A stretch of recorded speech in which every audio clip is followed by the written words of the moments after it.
got to say that the journey that we've been on has been long, it's been perilous, it's been incredibly ingratiating, where people have been so kind and compassionate and meeting the needs of our displaced citizens. But now we have a place called home. And when people come home, I am so excited to be able to give them the warmest welcome possible. And when we think about all of that wonderful support that we've received when we're out of the community, what I have to ask our citizens now is that when you come home and you know it's going to be different, and some of us have fared better than others, I know that we were a strong, good-hearted community before, and I know that because we've received so much, what I hope is that when we all come home, we help and support each other through this next phase of our journey. All I can say is welcome back, family and friends and citizens of Fort McMurray. I'm so proud to have our home open again so we can get back to the business of life and enjoy ourselves. I would just say this, please act safely, act maturely, make sure that we do things right, and help your neighbors, help your friends, because we're all going to need to be in this together, because we are in this together. So if I can do anything to assist you, send me a message on Facebook or Twitter, or just give me a call. I'm here for you. That's what I do for a living, and I'm more than happy and proud to do it for you. So please let us know whatever we can do for you, and just take your time, enjoy yourself, and be safe. The Birchwood Trails, beautiful, breathtaking, and exquisite. Yet if the Fort McMurray wildfire reached these trails back in early May, it could have meant the end of Timberlea and Thickwood. It was an act of heroism which protected these trails. You know, Birchwood Trails is a main priority for us, and we were getting beat all over town the first day.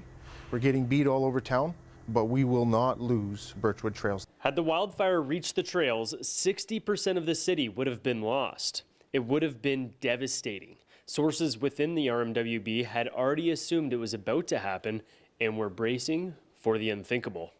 The risk of Birchwood going up, I don't know what the number would be for loss. It just wasn't an option. We just could not lose Birchwood Trails. So the firefighters fought the fire for 2 straight days, and with the fire just about to break the entry point to the trails, the fire department had to coordinate a plan with the aerial water bombers. But the pilots couldn't see a target, so a little piece of fabric ended up being the hero. The pilots on the airplanes, they needed a target to drop on, and the guys took their helmets off their head, and they're yellow, and they threw it into the trees. The tankers made another pass, still didn't see it. So then I just threw I just threw the order out there. You need to create a target for these guys. Through their own initiative, they come up, and yeah, there was a blanket that we hold in all the trucks, and they put it in there about 300 yards. They splayed it out, and fortunate enough, the third pass on the tanker group, of course, that was going to be their last pass because they were running low on fuel. So this was it. This was do or die, and the guys made a target large enough that they didn't miss, and the tanker drops started happening. Boof, boof, boof. And saved Birchwood Trails that day. Call it motivation or innovation, a battle was won at the Birchwood Trails by the Fort McMurray Fire Department. Unfortunately, the beast destroyed the red tarp, but it will be a symbol for this city for many years to come. The Birchwood Trails was our trophy. The Birchwood Trails was our motivation. We hadn't lost our Birchwood Trails. For the unsung heroes and being Fort McMurray strong, I'm Doug Roxburgh.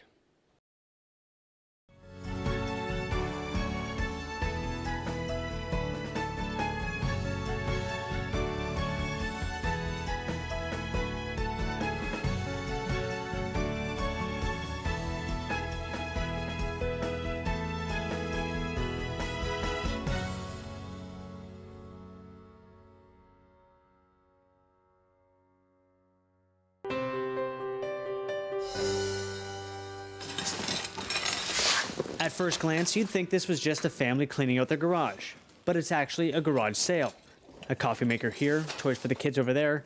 But what sets this garage sale apart from any other is there are no price tags. Each item is free. All compliments of the people like Jody and McSkimming in the strong community of Fort McMurray. We just put together a free garage sale for fire victims. So we have a whole bunch of people in the community that are just dropping things off, and then fire victims are coming over and picking up everything that they need. So anything from pots and pans and toasters and sheets and towels and all of that stuff. So people drop it off and other folks pick it up. All kind of cups and stuff like that.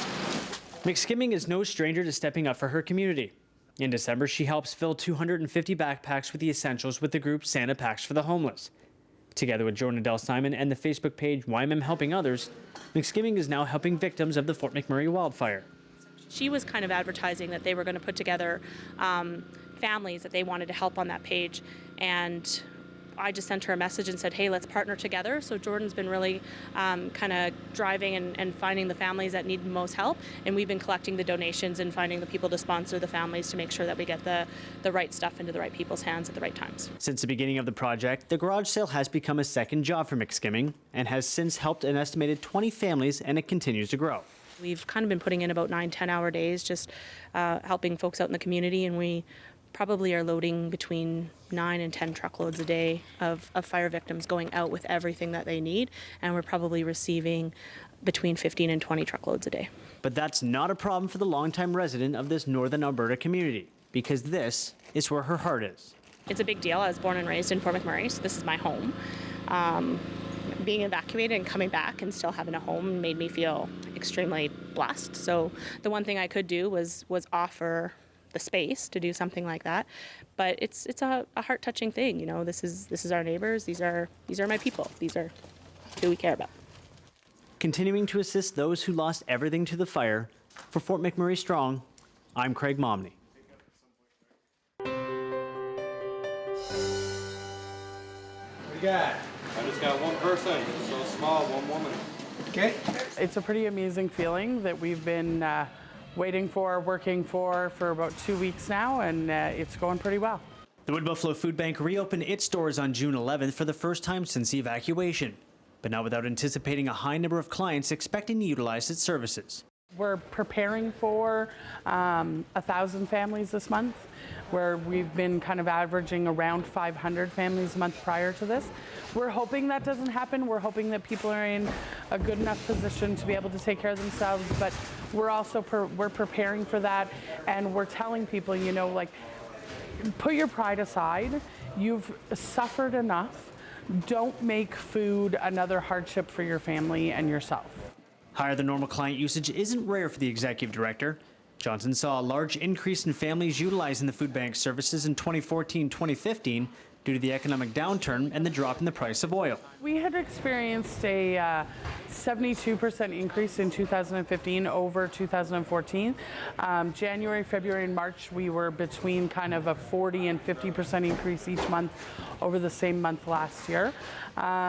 It was already really tough to do what we were doing. We had extended our hours because clients were waiting 2 weeks for an appointment. So we'd increased our staff team and extended to 12 hours a day, 5 days a week. And so it was already a really tough situation. To make a tough situation worse, upon arrival to the food bank on May 28th, Johnson and her staff had to throw away any food item that wasn't in a can. The team discarded over 53,000 items of food. But luckily for the social service, they've had a little help from down south to prepare for the influx of clients. Food banks throughout the province have been raising food for us through the whole month of May and continue to do so. And so we actually have a warehouse of food in Leduc, a 30,000 square foot warehouse that we have access to. We also have a lot of corporate food partners who are sitting on stock for us. The Calgary Food Bank is sitting on stock for us, and the Edmonton Food Bank is sitting on stock that will be shipped up the highway as we need it.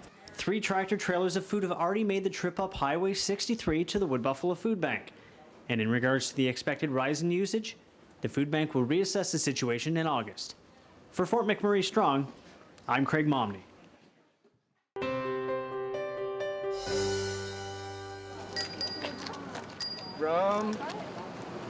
Philanthropy is already alive and well in the streets of Fort McMurray, as many are giving what they can to others who need help the most.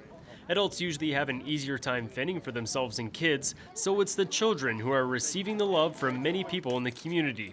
It all started with one little boy with one little bike from Brooks, Alberta, who wanted to help. My son said, "Mom, can you take this bike to Fort McMurray? And I don't want anything for it, but just bring it." So I brought it, and he was, concerned that the schools were closed, there was no parks, the houses were burned, kids' bikes were gone, their friends were displaced, and he just wanted to get a kid out on a bike. It's hard to describe the feeling of a kid on a bike, and even though I'm old and I got a bad memory, I remember what it was like, the freedom that you felt when you got on a bike and you're out riding around with your friends. And when Debbie decided she wanted to do this, I said, all right, do it, I'll fix bikes, I'll do whatever it takes to help make this happen. Fort McMurray has always been known to be one of the most giving communities in all of Canada, and despite the tragedy, the motto continues. Law enforcement officials have also stepped up and even stopped what they're doing to also lend a hand. Kids are already coming in, they're grabbing their bike, and it's absolutely awesome to see. You guys have a wonderful day. Thank you guys so much. You're very welcome. Can you say thank you? Everybody's pleasure. Some youngsters may not realize the severity of the damage until they're older, so keeping them entertained, active, and happy is a small step in the recovery process. For Debbie Perini and Lloyd Renton, they know the region of Wood Buffalo is a happy place to live, and they want to pay it forward because their own flesh and blood would do the same. Our son, he was saving other people's homes while his burnt to the ground. And he's not the only one. There's lots and lots that has that story. I can't imagine the grief that those people are going through. So if we can help in some small way to help relieve that grief and stress, yes, only too happy to do it, you betcha. You just have to give back. Whatever you can do, if there's something you can do, you just do it. It's just what you do. It's the right thing to do. Watching the community roll back one wheel at a time, I'm Doug Roxburgh, and together we're Fort McMurray strong. You guys have a wonderful day. Thank you.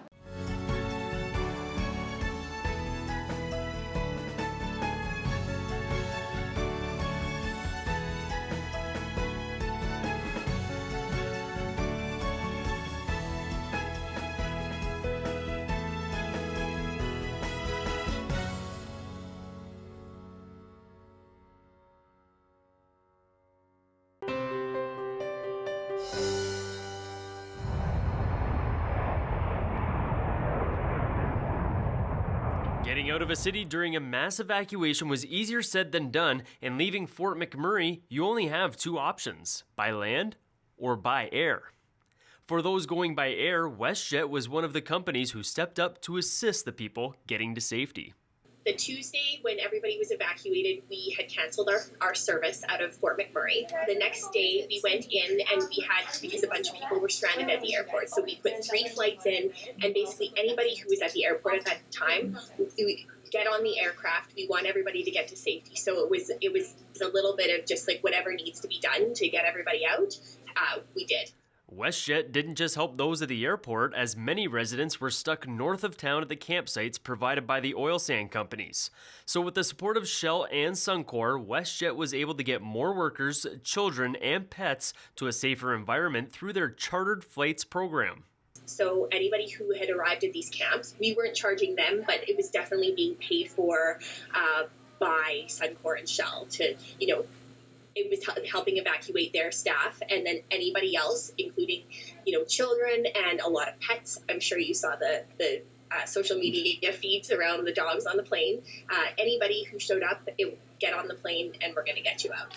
Getting out is just half the battle, as residents do have to return. So commercial airline services like Air Canada and WestJet have resumed operations and are doing everything they can to ensure residents make it back to Fort McMurray with minimal concerns.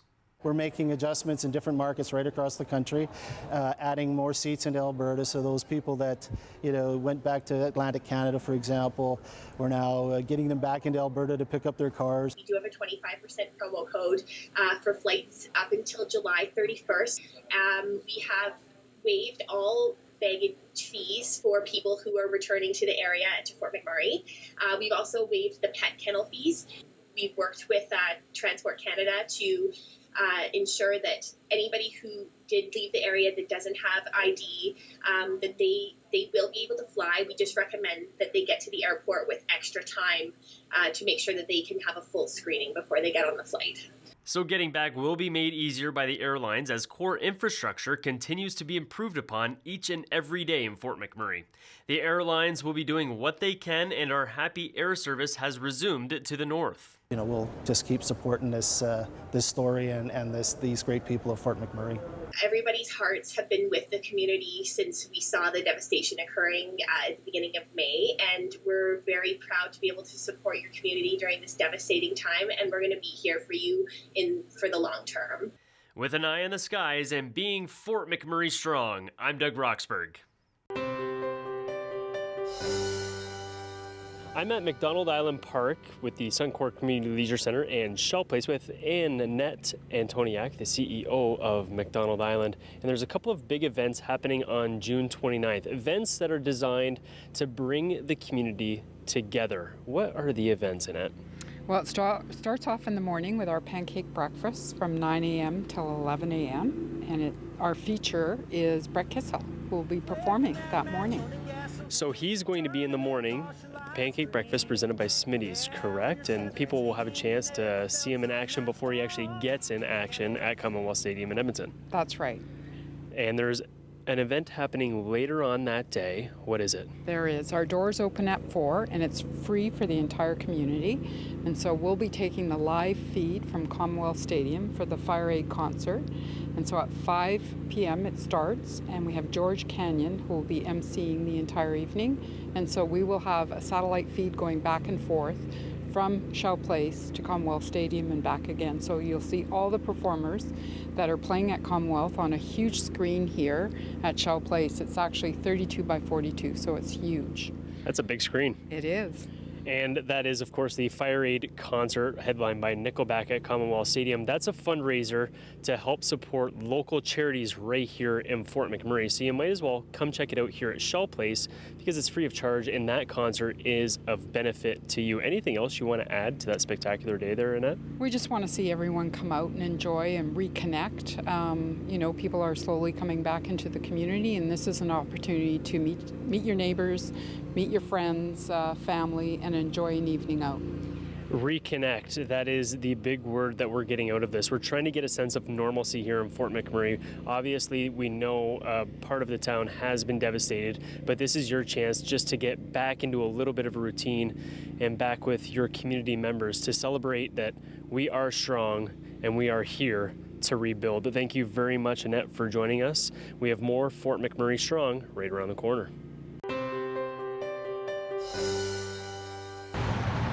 During the evacuation, some of us were fortunate enough to get out of town with our vehicles, while others had to leave them behind. If it survived the fires, it may look exactly how you left it, ready to be driven. But just to be sure, we stopped by Legacy Dodge to learn about what you should look for prior to starting your vehicle for the first time in over a month. A walk around would be good on the vehicle, just to right from driver's door around back and check the tires, check the paint. Most people are going to want to get their vehicle washed, a good wash if there's any ash or heat damage to the paint or the clear coat or anything. But even if the outside of the vehicle looks unscathed, it doesn't mean what makes the vehicle run hasn't been damaged. With any vehicle that's been sitting for 30 days after the wildfire has been through town, probably one of the best things to look for is when you pop the hood, you want to check your belt. You want to check your hoses, make sure there's no damage to anything underneath the hood. Check your dash panel, the cowl panel between the hood and the windshield. If it's full of ash, you want to be really careful. This is where most of the air for the inside cabin comes from, and it can get caught up and pulled into your fan, which actually, this cabin air filter, in this vehicle, the cabin air stopped most of it, but this should be taken off and cleaned. And after it's cleaned, then it should be good to use. So it's always a good idea just to have small things like this checked after a fire. And it only takes 5 minutes or just to look inside to see if there's any buildup of ash. And while the cabin air filter cleans what you breathe while you're occupying the vehicle, there's a separate air filter which protects the engine and the way it performs.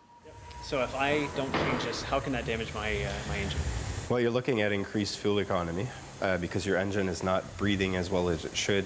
Air-fuel ratios go down.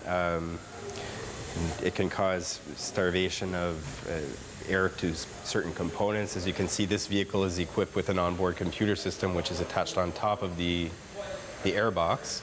There's not proper airflow that can cause overheating and extensive damage, especially after an event like this where ash gets involved and there's the smoke is really stinky. The smoke really can't do a lot. It stinks, but the ash can cause damage and it can bypass the filter at some point. Even after you've done a thorough check on your vehicle from the filters to the tires and even all the hoses and you're still unsure about its condition, you can always contact a mechanic or your insurance adjuster to give you peace of mind. For Fort McMurray Strong, I'm Craig Momney.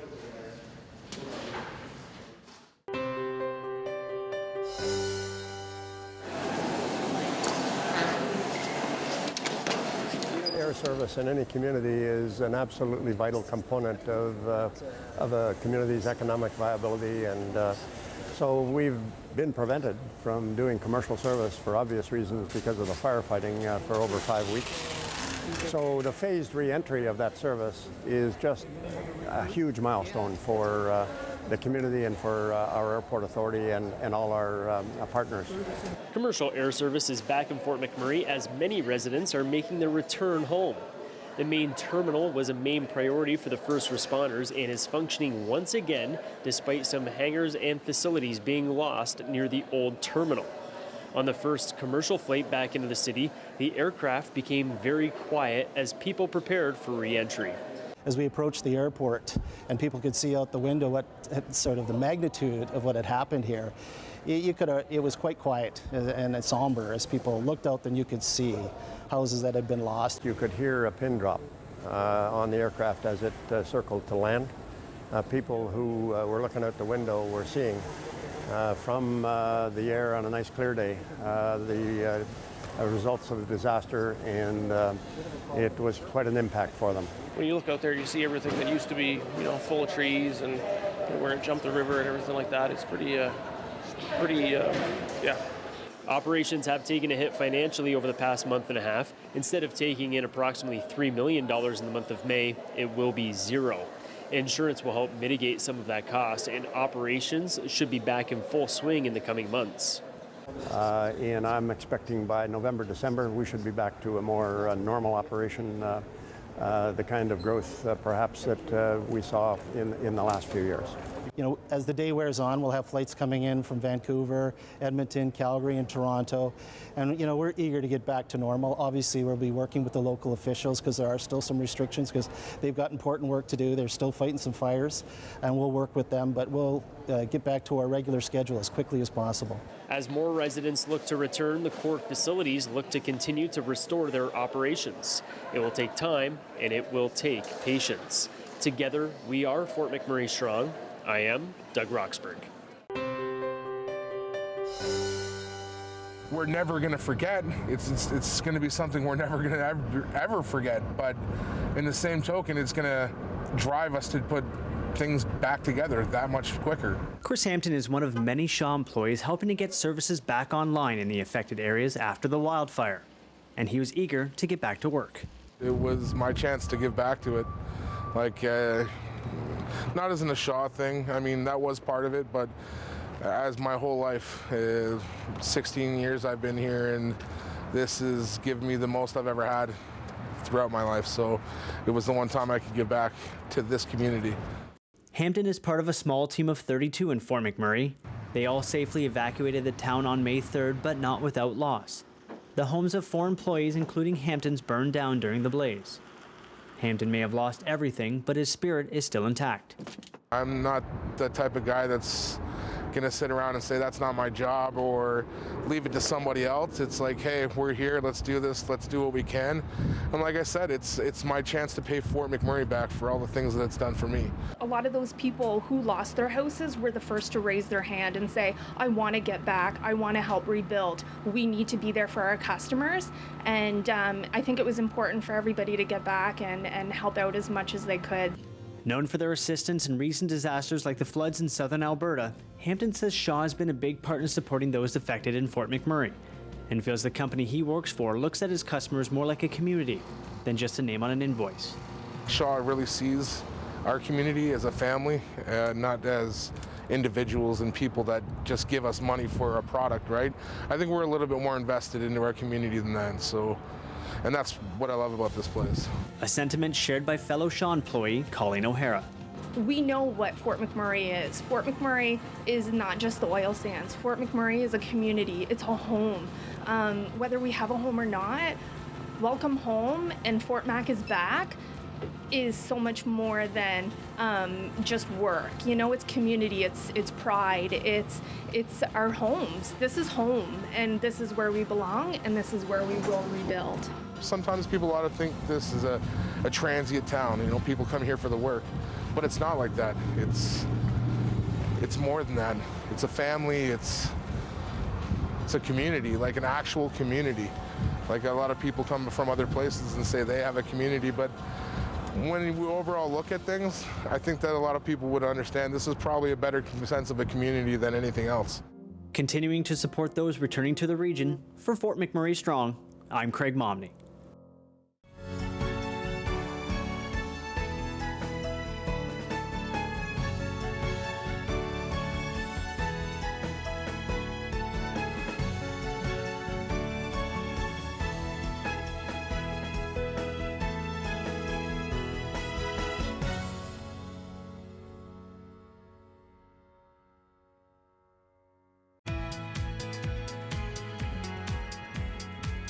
We want to send a representative to each home and business. When we get there, we're going to have them do a safety inspection of all the gas appliances at that location. So they'll go through everything, make sure it's working properly, then we'll relight that customer. The way that we're asking people to contact us is through atcoresponds.com. They can fill out a form. They fill out that form. It goes into our call center and our dispatch. There are other ways though. We recognize not everybody has internet access, so they can also visit the welcome centers in Fort McMurray, and we have representatives at each one of those welcome centers to help people through the process, make sure that they get their service restored quickly and safely. So after you submit the request to have us come out and do a relight, put that placard in your window, someplace visible that our staff can see from the street. And as we're going through a neighborhood, if we see that placard, we're going to come to your house and we're going to get you relit. We're doing the exact same thing for businesses. Businesses call in, go through the same process. We'll show up and we will make sure that things are safe. We'll do the inspection and we'll get them back up and running. Well, what it really will help us do is be more efficient at getting all those relights. They'll be able to go into a neighborhood, they'll see the placards, and they'll literally be able to go house by house, which really helps us be more efficient and helps people get their service back sooner. We are working closely to align with the municipality's schedule. So as they let communities back in, we're resourcing to be able to meet the demands of relights in those communities. Over the next week, we're going to have a large number of staff in the area being prepared to get out and visit all of those customers. Our people are trained. This is what they do every day across the province. They're the experts in the field, and we really want to go out. We want to make sure people's homes are safe before they get gas service restored to them. We want to come out and help them do that, and there's not a charge for us to come out and do that for people. Really proud of how everybody across ATCO has come together and supported this, whether it's the people working directly in Fort McMurray or the people back in our other operating centers supporting this. It's been fantastic, and we are really proud of how it's come together, and we've really enjoyed working with the municipality to make this a coordinated response. Really, the best thing people can do is go to atcoresponds.com. It has all the information they're going to need regarding restoring their gas and electrical service in the Fort McMurray area.